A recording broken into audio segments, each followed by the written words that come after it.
UPPSC RO ARO आज हम जानते हैं आसाम का मैदान यानी कि आसाम के मैदान का निर्माण कैसे होता है, इसका विस्तार कहाँ पर है, इसकी उपस्थिति कहाँ पर है, हम इसके बारे में फुल डिटेल जानेंगे।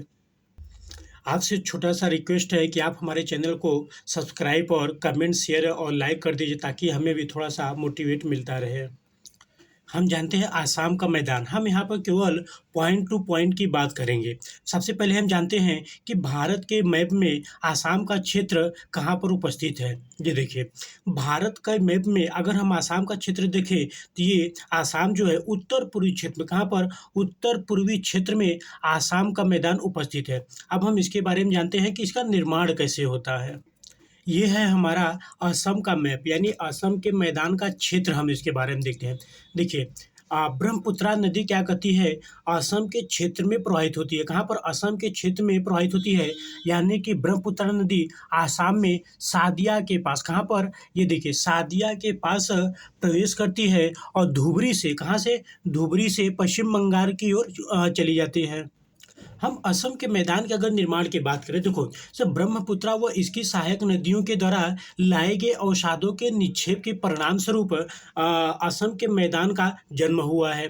यानी कि हम कह सकते हैं कि भारी मात्रा में ब्रह्मपुत्रा नदी व इनकी सहायक नदियों ने क्या किया, अवसादों का जमाव किया है और जमाव के पश्चात असम के मैदान का निर्माण हुआ है। और हम ब्रह्मपुत्रा नदी की सहायक नदियों की बात करें तो जैसे सुबनसिरी, धनसिरी, कामेंग, संकोच, इनके द्वारा भी भारी मात्रा में अवसादों के जमाव के परिणाम स्वरूप आसाम के मैदान का निर्माण हुआ है। हम कुछ और पॉइंट के बारे में जानते हैं, जैसे असम के ब्रह्मपुत्रा नदी पर यानी ब्रह्मपुत्रा नदी पर तेल उत्पादक क्षेत्र भी हैं। भारत का पहला अगर तेल क्षेत्र अगर उत्पादक क्षेत्र हुआ था तो क्या है, असम के ब्रह्मपुत्रा नदी पर। कहाँ पर, असम के ब्रह्मपुत्रा नदी पर, जैसे डिगबोई, डिब्रूगढ़ और नाहरकटिया, ये सब उत्पादक क्षेत्र है।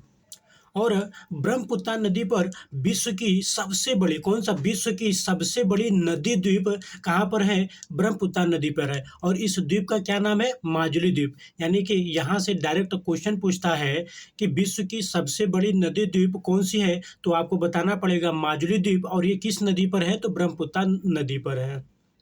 हम असम के बारे में कुछ राष्ट्रीय उद्यान और बाघ संरक्षित क्षेत्र के भी जानते हैं। देखो, जैसे मानस राष्ट्रीय उद्यान, काजीरंगा राष्ट्रीय उद्यान, ओरंग राष्ट्रीय उद्यान और नामेरी राष्ट्रीय उद्यान, ये सब असम में राष्ट्रीय उद्यान हैं। और हम अगर टाइगर रिजर्व की बात करें यानी कि बाघ संरक्षित क्षेत्र की अगर बात करें तो यहीं पर जैसे कि मानस टाइगर रिजर्व, काजीरंगा राष्ट्रीय रिजर्व और ओरंग टाइगर रिजर्व और नामेरी टाइगर रिजर्व, ये सब बाघ संरक्षित क्षेत्र हैं। अब हम थोड़ा सा ये जानने का प्रयास करते हैं कि जो असम का मैदान है वो बाढ़ प्रवण क्षेत्र क्यों है, यानी कि यहाँ पर बाढ़ क्यों आता है। देखिए, बंगाल की खाड़ी से दक्षिण पश्चिम मानसून बंगाल की खाड़ी से आर्द्रता लेकर जब उत्तर की ओर बढ़ती है तो वहाँ पे क्या है, हिमालय है। क्या है, हिमालय। हिमालय क्या करता है, अवरोध का कार्य करता है। हिमालय क्या है, अवरोध का कार्य करता है। और पौने क्या करती हैं, पूरब से पश्चिम की ओर मुड़ जाती हैं। लेकिन मुड़ते हुए क्रम में क्या करती हैं, आसाम के क्षेत्र में, यानी कि हम देख सकते हैं ये जो हमारा आसाम का जो क्षेत्र है, ये पूरा आसाम का जो हमारा क्षेत्र है, यहाँ पर भारी वर्षा कराती हैं। अर्थात हम कह सकते हैं कि दक्षिण पश्चिम मानसून के द्वारा ब्रह्मपुत्रा नदी पर बाढ़ का पानी ऊपर उठ, जल स्तर क्या होता है, ऊपर उठता है, जिसके आसपास का क्षेत्र क्या होता है, जलमग्न हो जाता है, जो कि असम में बाढ़ का कारण बनता है। और सबसे बड़ी बात यह है कि ब्रह्मपुत्रा का जो बाढ़ का पानी होता है, इसे असम में शोक कहा जाता है। क्या कहता है, असम में शोक नदी भी कहा जाता है ब्रह्मपुत्रा नदी को। असम में अगर हम वर्षा की बात करें तो 2 से 250 सेंटीमीटर, कितना, 2 से 250 सेंटीमीटर, आप यहाँ पे देख सकते हैं 2 से 250 सेंटीमीटर तक वर्षा होती है। और वर्षा ज़्यादा होने के कारण यहाँ पे सघन वनस्पतियाँ क्या है, अधिक पाई जाती है।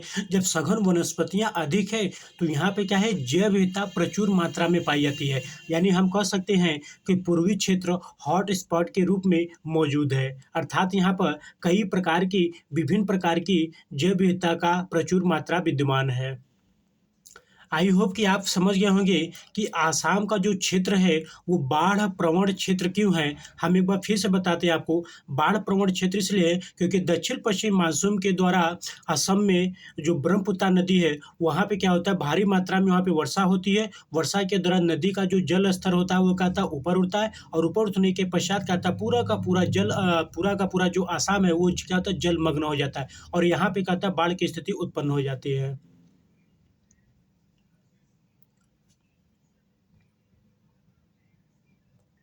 यानी कि असम बाढ़ प्रवण क्षेत्र है।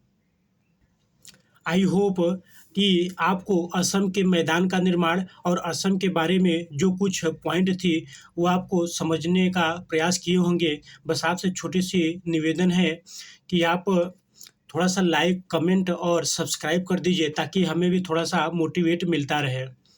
ये पूरा का पूरा चैप्टर मैंने बहुत ही मेहनत से कवर किया है। बस आप लोगों से निवेदन है, थोड़ा सब्सक्राइब कर दीजिए।